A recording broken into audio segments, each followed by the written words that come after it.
fight fans, and welcome to the Combat Challenge podcast. My guest today is a professional MMA athlete who competes in the featherweight division with a professional record of 4 and recently competed on Almighty Fighting Championships against Alex Bodner. Mr. Callum, Mullen. Callum, thank you so much for joining us, my brother. Yes, nice one. Brother, I don't like rolling with you, I gotta say, man.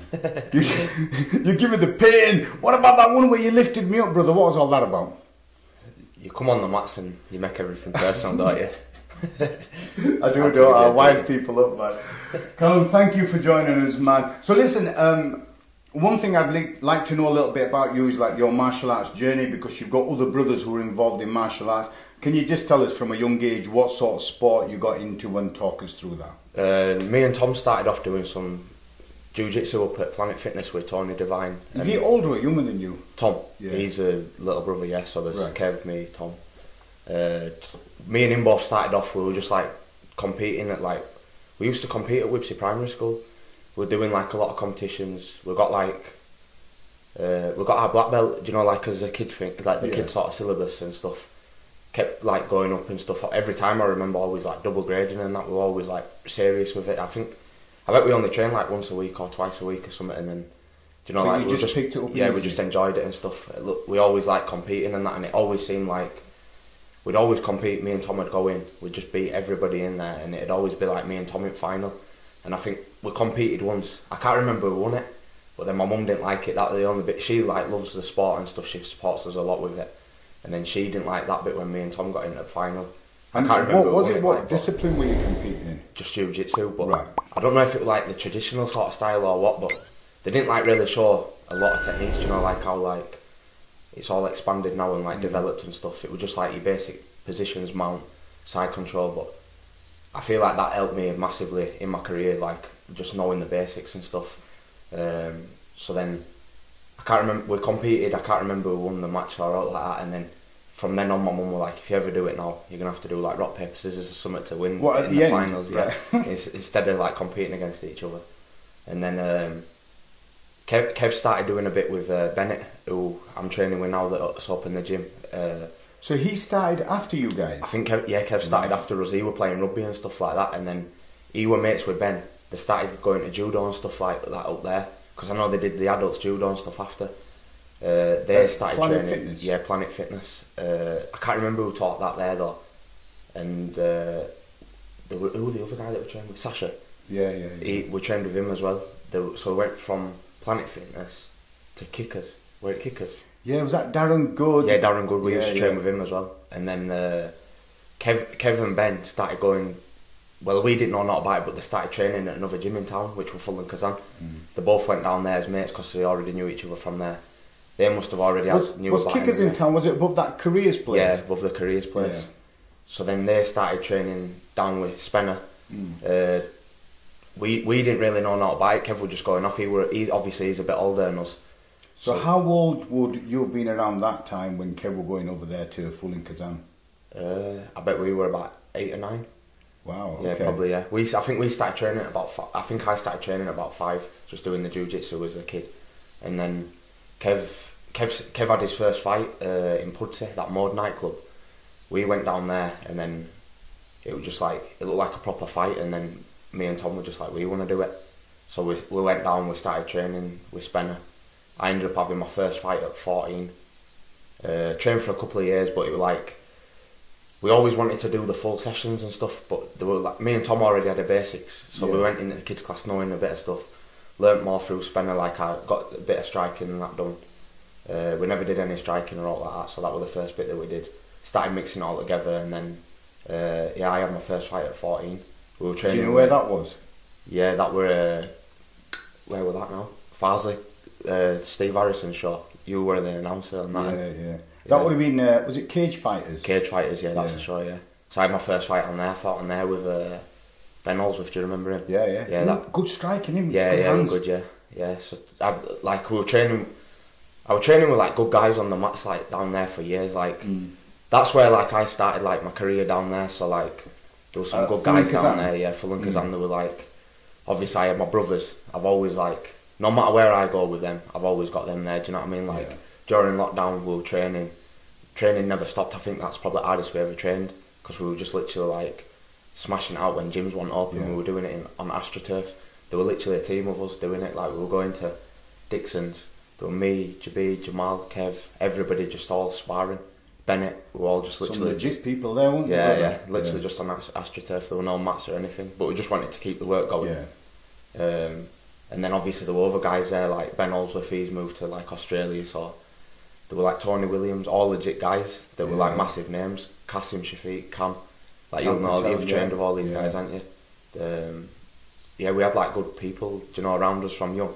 I think that's like been a big impact on my career, like being around all the people that have like, you see like, I've seen so many people drop off, do you know what I mean? Like, I'm young, but I'm at that age now where you can give it all up, you can like, you could go partying or whatever, do you know what I mean? But I'd rather stay on track and carry on chasing my dream. The thing is, Callum, you're young but you're quite mature for your age, you know, and you've been around it for so long. I think that's from being around a lot of people and stuff like that. I've got a good circle around me as well. I feel like, obviously I've moved gyms and stuff like that, but I've always had a good circle around me and good people that have always, I feel like they've wanted the best for me, do you know what I mean? And how old were you when you moved from Fulham Kazan? How old were I? I might have been about 18, 19. Oh, so you've been there for a while? Yeah, we've been there like a couple of years, yeah. I had all my amateur career there. And then the gym just sort of like fell apart really for us. Like, it was just, we were training elsewhere. I like going and training down at AVT. I liked going down to Aspire where I'm at now. I just thought I wanted to mix it up with different guys, you know, like I can train with you and learn something from you, and then someone else will show me differently. I'm open-minded, you know, with my training. From a young age you were going around and trying to just get as much knowledge as possible. So when I was in sixth form, I was still at Fulham Kazan, and what I'd do is I'd get the bus to school, I'd jump over the wall, just get on the bus straight to Leeds. So I would be training the school were in Manningham in Bradford. I'd literally just jump on the bus into town, get the bus from town to Leeds, where it was Batley on it, AVT at the time, and I was just going down there training with like Jay Furnace in the morning and stuff. Jay the Blast Furnace. Yeah, but like it led me with good opportunities when I was going down there in the morning sessions, because you'd have like Ryan Scope, Andrew Fisher and people that were coming down. So I remember they come like from the North East, aren't they? Because that's what they're from. Like I remember going down there and seeing like guys like them that are pretty much like UFC level, were fighting on Bellator, and I was getting a chance to spar with them, you know, from a young age and stuff. So were you still training at Fulham Kazan at that time or not? Yeah, so then what I'd do is I'd get the bus back, wait till the bus, do you know the time I was meant to be getting dropped off by the bus, I'd then get off the bus, I'd meet the bus at the same place and walk home with Tom. And then my mum would think I'd been to school. No. That was like in sixth form and that, and then my attendance were getting affected and stuff, and I just wanted to train full time, so I just ended up leaving school. Cool. And then, did you then move camps and stay with AVT, or did you? Yeah, so we moved to AVT then. At the time I was working as well, so like I'd work in Leeds and then AVT were close. Ended up going down there, had a couple of fights, started my pro career there. I think I had 3 fights with them, and then I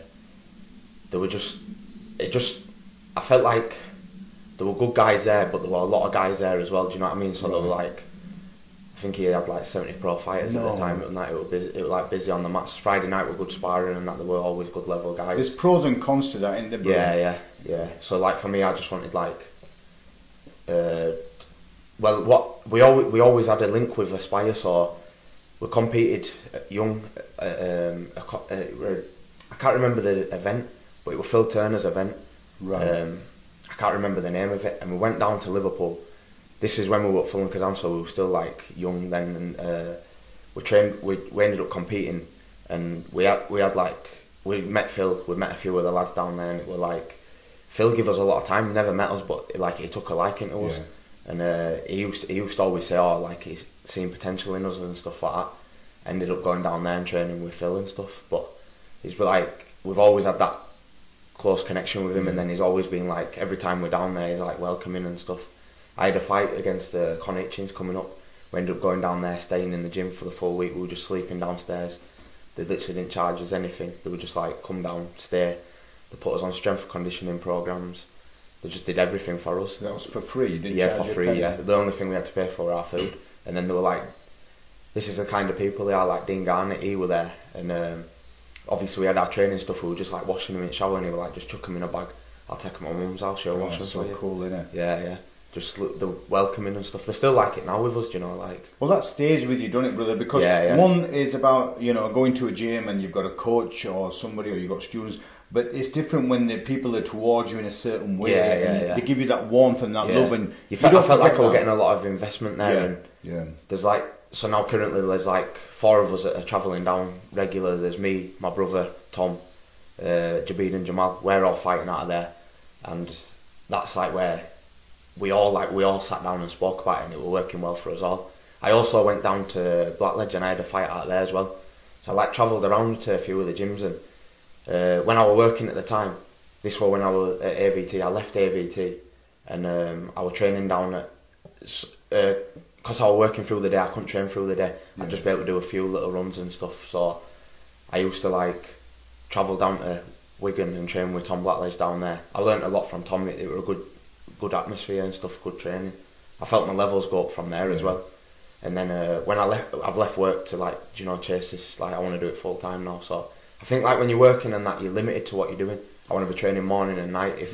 If I'm like at work and I'm watching someone's training, I'm like, fuck's sake, I want to be doing that now. And also I think when you're working, you kind of, even though you go to the sessions and you do your 2-3 sessions, you're only dipping your toes. You're not fully committed. You're tired as well, do you know what I mean? You've done a full day's work before thing. Like, my life's now 10 times harder than what it is when I was working. Going to work and then just going straight to the gym on a night, it's kind of like an hobby.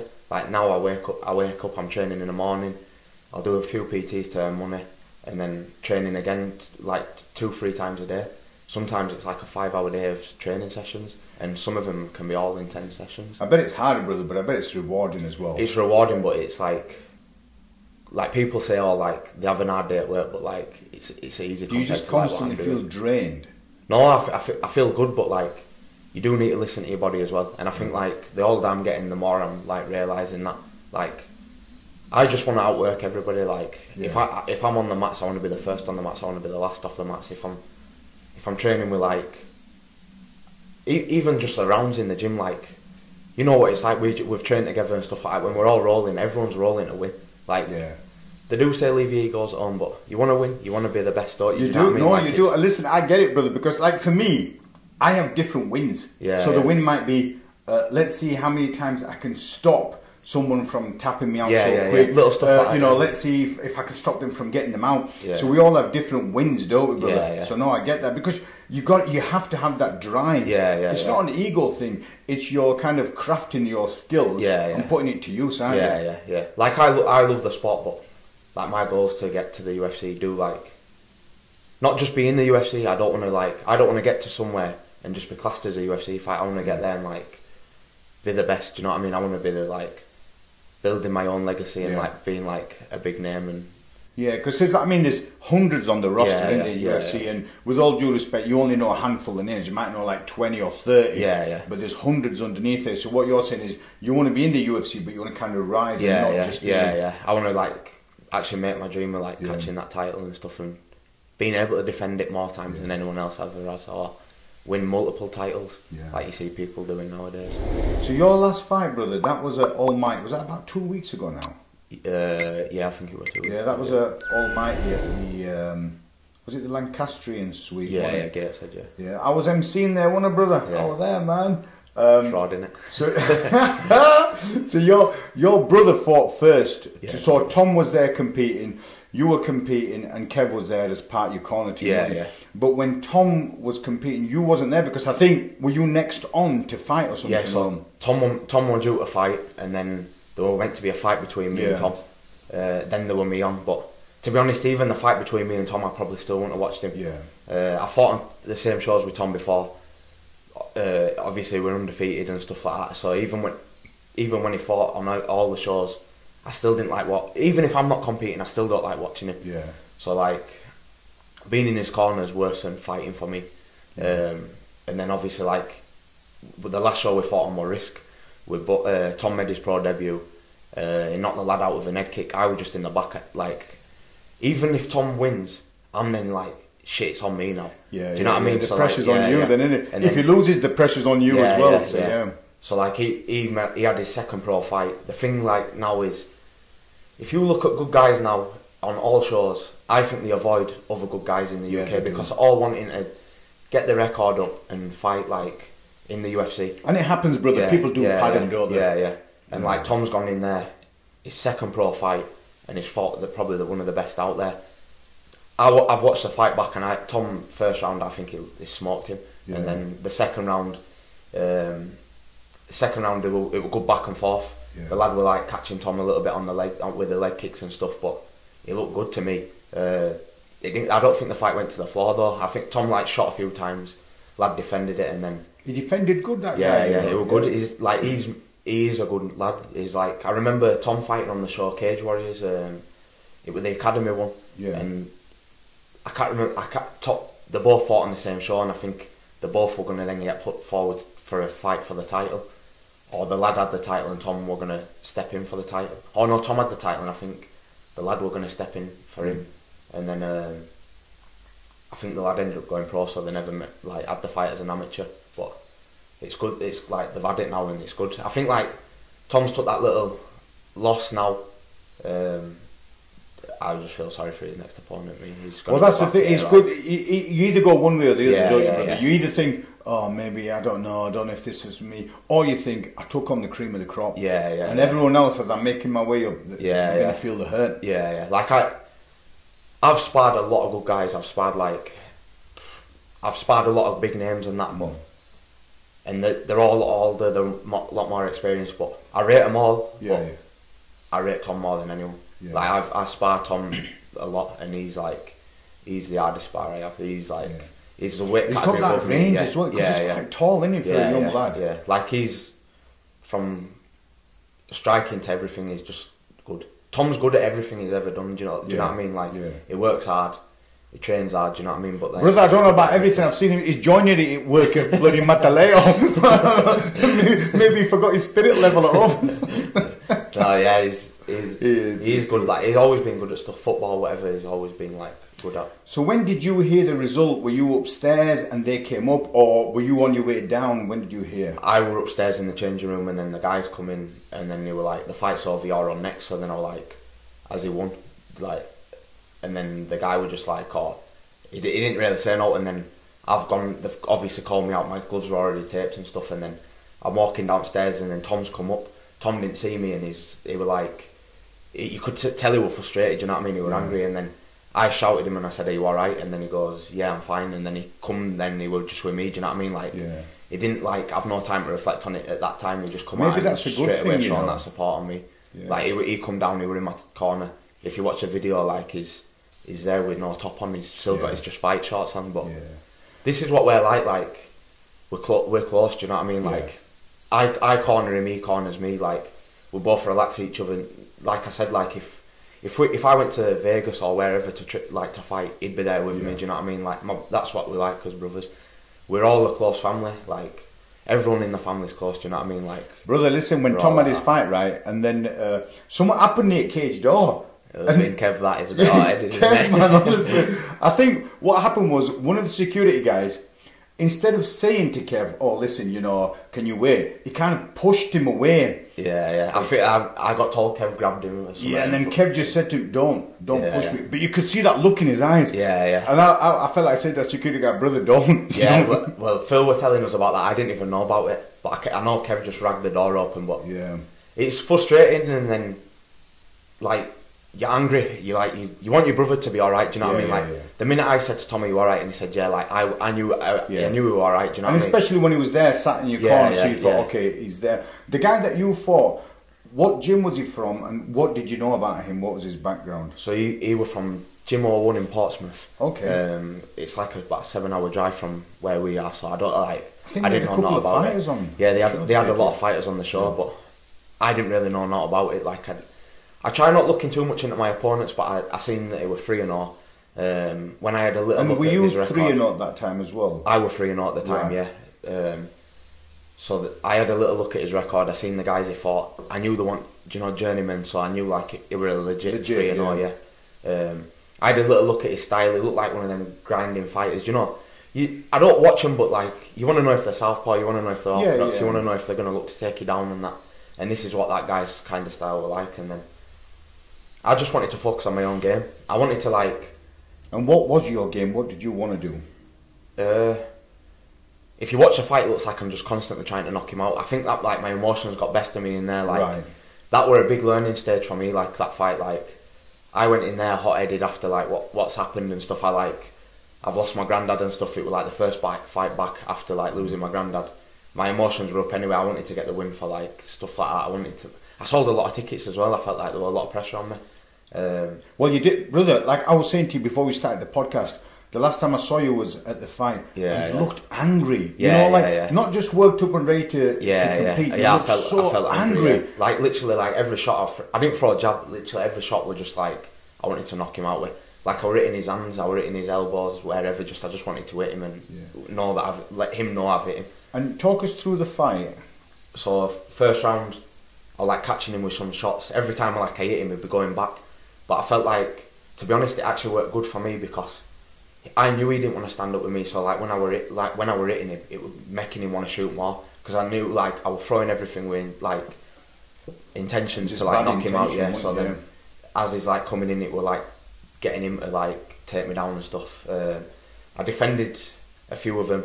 Twice I ended up on my back. I haven't been in that position in like I don't think any of my fights really. Like I've always been like the one on top and stuff. So it was good to like even get taken down, start scrambling, getting back up, controlling it. I got my back tuck. I got out of that straight away. Do you know, like it's in bad positions and I like felt comfortable in them.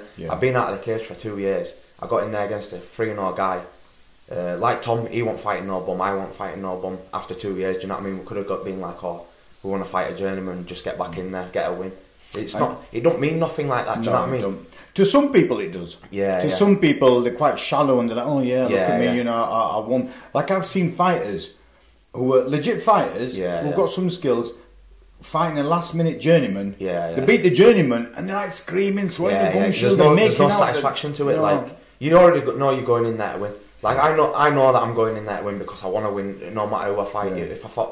If I were going in there to fight like a good guy now that's in the UFC, my mentality would be going in there to win anyway. So it's like even if they are respected and stuff like that, you're in there to win, aren't you? Do you know what I mean? No one goes in there to lose.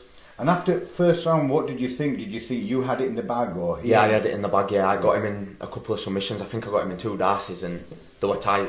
Yeah, that shows how tough he was. Literally, I was trying to squeeze his head off. Well, I said to because Steve was sat next to me, because Steve was on the door doing tickets, but then for Tom and your fight, he came and sat next to me, and I was like, he's got him. Yeah, I thought. And you even had him like curled as well. Like wrapping around his legs and everything, and he just. You got to give it to him, brother. You didn't even leave much gap. Everything was just so tight, and I don't know how he survived that. Yeah.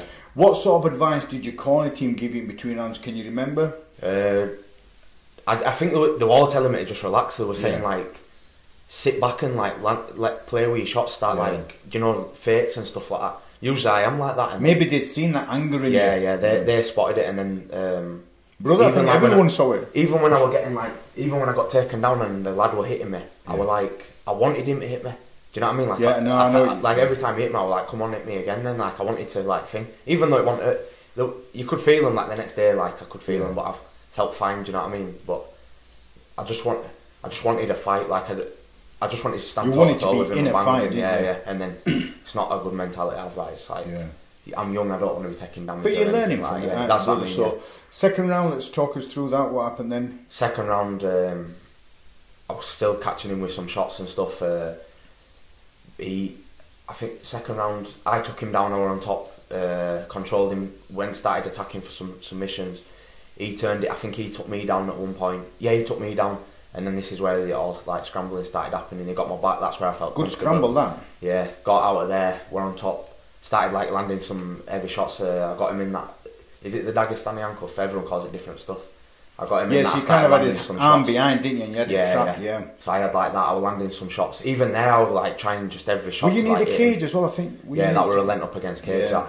But it's all stuff like I've been drilling with like Phil and Dean and stuff down in Aspire. Like everything were like. That was like the stuff I've been working a lot, like asking them questions and stuff.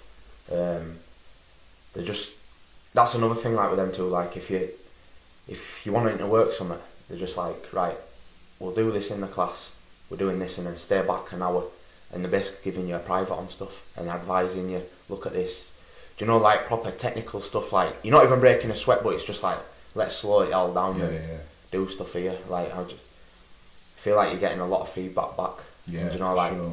I've been on mats and like I've had stuff like where maybe a little bit injured, not saying out, and then they're like, oh, you didn't feel the same today, and they'll pull you up on it, and then they'll be like, right, if you think rest. Do you know what I mean? Like so they're constantly scanning. Yeah, they are.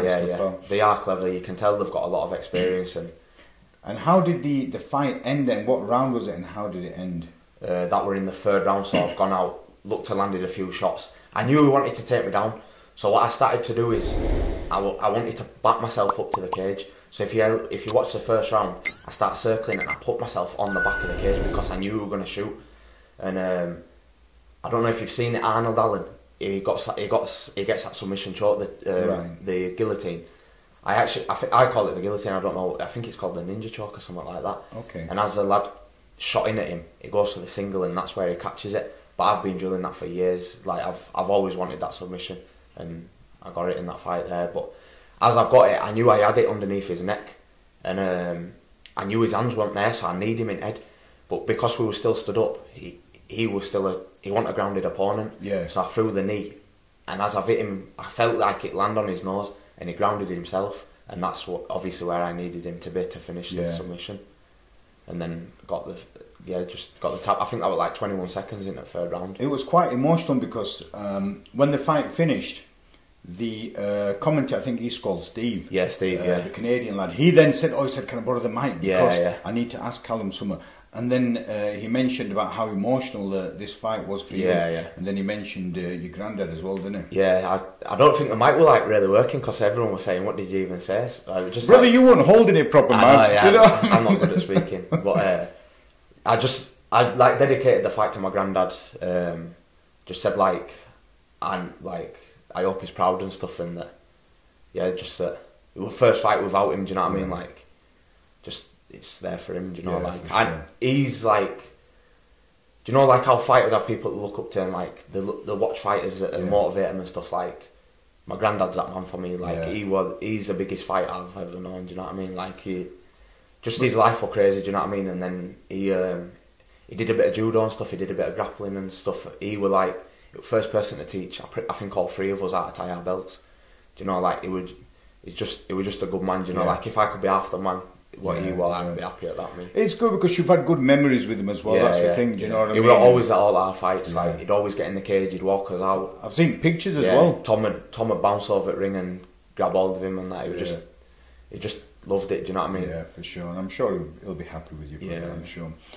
And moving forward, brother, have you got anything in the pipeline, fight wise? I'm looking to fight in November. I took a bit of time off just being eating, like getting my weight back up and that, and then going to start getting back into training. Like I always train non-stop, but just like took it a bit easy this week. So will that be featherweight again? That'll be featherweight. Does Tom do lightweight? Yeah, Tom's a lightweight. He's he must be about 6'1", 6'2". He's tall, isn't he? He's a big lad. Yeah, he's tall. He's a lot taller than me. Yeah, he fights at lightweight. I could fight at lightweight. Like if there were a fight there, like in 2 weeks at lightweight, I'd take it. You know, like. But that featherweight, I needed a bit of extra time. I want to make sure I cut weight right. You see some like bad weight cuts and stuff like that. I feel like I learnt a lot from my weight cut as well. Do you know? From brother, you know, like listen, your weight cut, right? I learnt a lot from it as well because when we were rolling, you used to bat me even harder than normal. Right? So I don't know why you bully me on those fights. No, like it's just that weight. Like it's about learning with your body and probably start looking to get a nutritionist now and like just like making life easier for myself and. Getting into a good routine of stuff like it's easy to snack off and like. I think people can kind of cram things thinking, it's those 6 weeks or 8 weeks. Whereas you're thinking, let me just kind of pace myself so I don't have to cram it all. Whereas like mine's like 2 weeks. I'm just like bummed right now. I'm cutting stuff out like last minute. I like snacking and that, but I've learned from it now. I'm just gonna have to start doing it right now. Where's the show in November? Which one's that going to be? I reckon it'll be like UKFC. I know they've got a show in November. Right. Just whatever Phil shows puts me on. Yeah, I'm just going to let Phil like No, that's good. If Phil says to me, "There's a fight there this time. I want you ready for it," I'm just going to be like, "Yes." Well, the thing is, you trust him. Yeah. So whatever he says to you, whoever it is, because he knows he's doing it to build you up to the next stage. So he's not getting you a fight that's going to be easy. Yeah. It's going to be one that'll be challenging and hopefully keep working your way up. It's like I need another fight by end of the year. I want to be 5-0 at end of the year. There's no like proper like matched up at the minute. There's talks of me like getting a fight with, like Phil has said, but I know for a fact there's a fight in February on Almighty again. That's for the title. Main event. I seen they announced it the other day. They announced the opponent. I don't know where he's from. It's called Nick. I can't remember his name. He's 5-0 though, so it's like I want to be the same record as him. I want to get there. Really cool, man. But February is a long time away. Do you know what I mean? Like I don't want to sit around waiting for that. I want something before then.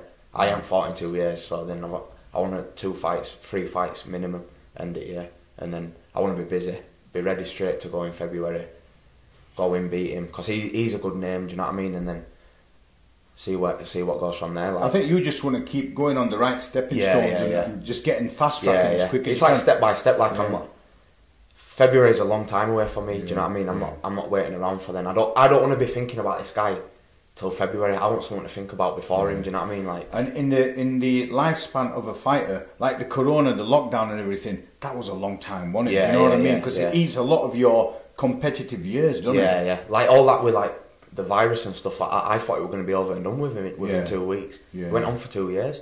Like I know people that have had it, but I don't know one that's actually like, you know, died of it and stuff. It seemed like dramatic to me. Yeah. Like it's put an hold on my career. We thought it was going to be over. This is why we carried on training. Yeah. And then like we were training thinking, oh, well, there'll be fights coming up soon here, let's stay ready. And then it was just like, boom, not going on. Shows shut. Everything was just getting worse and worse. Worse, yeah.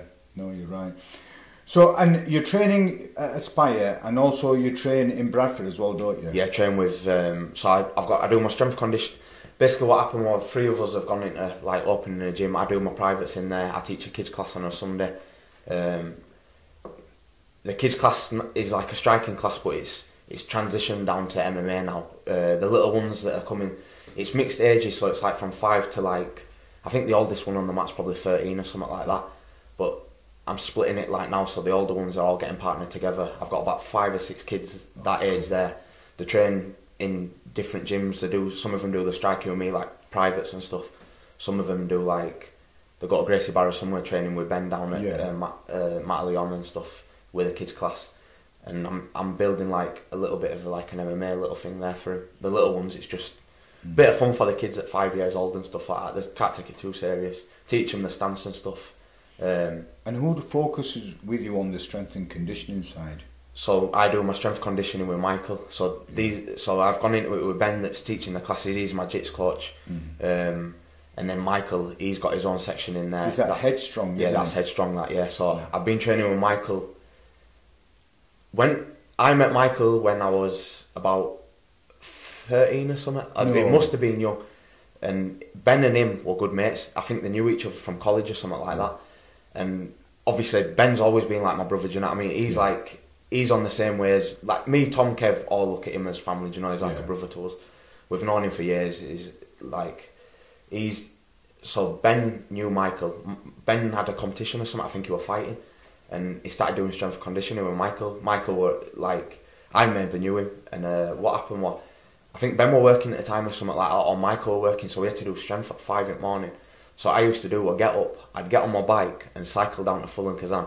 Spender gave us a key, you know, we had access to the gym. Yeah. We'd just go in and it put us through strength conditioning. That's the first time I met him.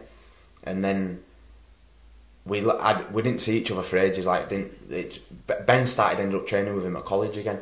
And then I messaged him about training and stuff, and he just got on from it. Like he sponsored me and Tom, Kev, Ben. He's more than a sponsor, do you know what I mean? Like he's more than a coach. He goes. He's right knowledgeable, and you can tell he's like he'll be quite thorough and going to the intricacy and just working his way through. Like he knows a lot about the sport. Like I've noticed a massive difference from not doing strength conditioning to doing strength conditioning with him. Like it's took my level up, you know, my fitness, my strength, It's been a big There's impact. people that travel to him now, and there's like Mudgy Ahmed. Yeah, he's got Mudgy, he's got Adam Bramall now coming over. Furkan Chima, he's got him as well. These are all travelling from. I know that they might train locally, but they're living outside. Adam, I think it takes him like an hour to get down. Like Adam's a good name as well. Yeah, there's Kuru and all the last guys, samurai, isn't it? Adam, the last samurai. Yeah. There's some good guys in that. He's working with boxers. He's good, but like, it does a lot for us. Do you know what I mean? Like behind the scenes and that, outsider, like helping with everything. Do you know, he's a good guy. Now with training as well, brother, it's not cheap. With nutrition, it's not cheap. Are there people or businesses that are helping you along the way? And if so, do you want to give anyone a mention? Yeah, so I've never really like had sponsors and stuff like that, and like I've never really known how to work them. But all the sponsors have been people that are like pretty close to me. So like, there's a company called Right Bike, and I won't say the names of the people it is, but that's their company. They've got I think they've got other businesses as well, but they're like. This is the kind of people they are. Like they sponsored me for this fight coming up. They asked me what it'd go towards, so I said like I'm driving down to Liverpool a couple of times a week. Yeah. So like even helps towards fuel and that. So they give us some money for the fight, and literally they were like, I said, send me the logo over, and they're like, no, we just want to help you. I ended up going onto the internet and just searching for the business to then having to put it on my t-shirt. Cool, but like, this is the kind of people I've got like around me as well. Do you know, like that sort of business? They're the people who are genuine. They don't have any ulterior motives. They didn't want me even to put me on the t-shirt. Do you know what I mean? But I had to go out on my own to get it off the internet. So like, and which company is that again? That's Right Bike. That with the kid. I train the kids, and I've known them for a while. You know, like I've known them from being young training. Then there's other companies here. These have all helped me. They're just on here. So there's Techie Fightwear that do my fightwear. It's Danny, innit? Yeah, Danny. Yeah, he's cool, man. He's honestly like the fight tops. We had an issue with them. It all got put together a bit last minute, and then the shorts and that have come. And honestly, the shorts are like the best. Let me tell you something that he's done for me, brother. Right. So you know all these mats here. In this area. I picked them up from North East, but I needed a van. Yeah. And and I put a little bit on Facebook. He got in touch with me, Danny, and he said, right, I'll just measure my van. Yeah, no problem, we'll go. He didn't want anything for fuel, and we went all the way to North East. He helped load it up and unload it. So I've known him from. I used to see him training because he trained with Neil Hall, didn't he? And I knew him from because Neil Hall were in the same gym as Danny Mitchell where we were training, and I used to speak to him then. And he trains with Michael, and he was just like, I want to sponsor Callum, but. Honestly, like his fightwear shorts and like the t-shirts, I've got other t-shirts from him, but he sponsored me. They're sick, like they're good material. I've got him. He's doing some designs for me. You know, some rash guards. Hopefully, he'll get it done soon. You know, I've been waiting a while, brother. But he's doing me some rash guards and designs, and it's so pleasant to work with, isn't it? Yeah. They are like good material. They're really good. And then like other sponsors, I'll just show you the logos of them. There's Whites, that's my mate's clothing brand. Ready Prep, they sponsored me for my meals. That's my brother-in-law Ryan, he sponsored me. That's my other brother-in-law. He's got his own brand. What's that? Toig? Yeah, Toig. It's called Top of Your Game. Okay. They're like a really good brand, like the clothing and stuff, like tracksuits and stuff, tops. Like I use a lot of them for like training. It's all good material. This is my mate's brand. And what's that called? This is a scrapyard in Barnsley. Right. He's another one. Like he sponsored me, and like I was just training. I was busy training. I was going down Liverpool, and like he was trying to get in touch with me about like sponsoring me.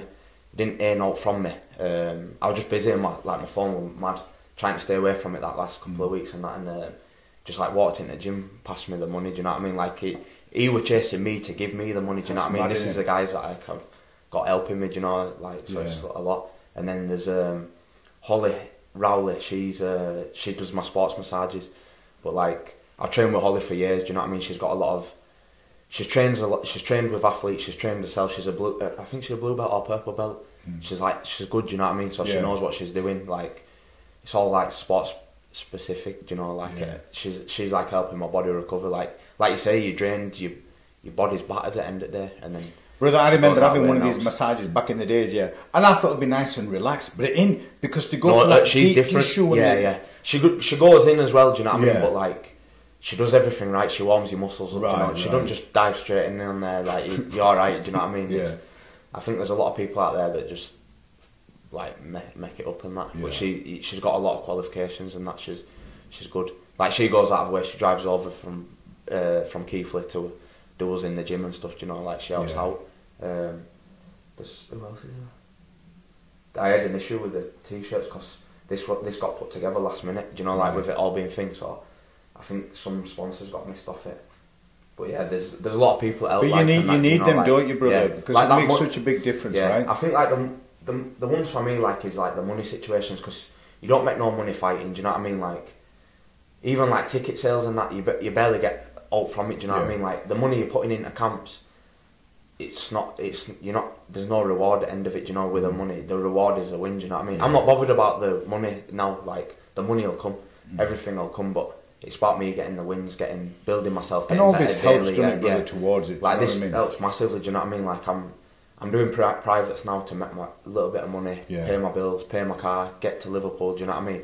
You want to live as well, don't you? Do you know what I mean? Like, sure, I've got a missus, like, she's like a biggest sponsor to me. Do you know what I mean? Like, she goes out away for me. Do you know? Like, she makes my life a lot easier. I don't even know what's going on at home. Do you know? Like, I don't know what bills are coming out. She does everything for me. Do you know? Like, but it sounds like you appreciate it as well. That's the main and, like, thing.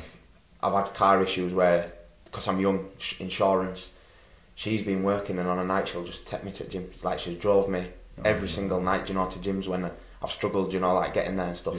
She makes my life a lot easier. Yeah, but you'll remember this, brother. You know, hopefully when things work out, you'll remember this. You know what I mean? Brother Callum, it's been emotional. Nice one, Frazzy. So, next time we're on the mats, take it easy on me, brother? No, do you know what I mean? You're the one that's... No. Listen, I've really enjoyed it, Callum, and hopefully we'll do it again after you have your next fight, if that's okay with you. Yeah.